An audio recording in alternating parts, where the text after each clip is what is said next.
Hi, in this video, I will be talking about statistical process control, P chart. This is the third in the series. Control charts for attributes. An example is the P chart.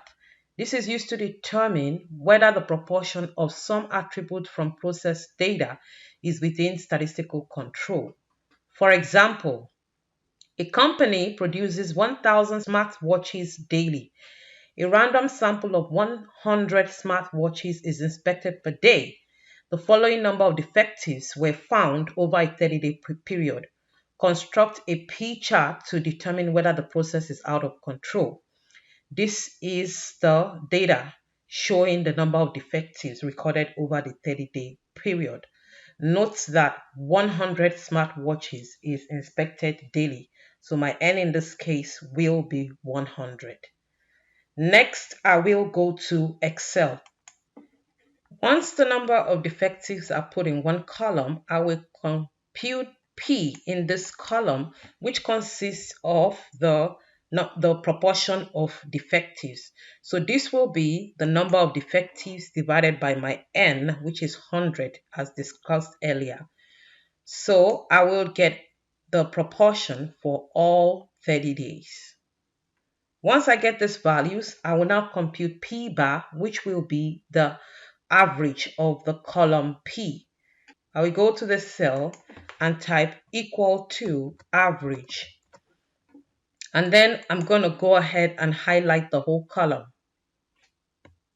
This returns my P bar. So P bar, which is equal to 0.0383, will be my center line. My lower control limit is P bar minus 3 square root of P bar multiplied by 1 minus P bar over N. So when I put in the value for P bar over here, and even in the equation, I put in the values for P bar and my N to be 100. And then I compute using that formula, my LCL will come out to be negative 0.0193. In this case, if my LCL is lower than 0, I will just put in a 0. Next, I will compute my UCL. Now, you notice the formulas are similar, only here I'm going to be replacing that with addition.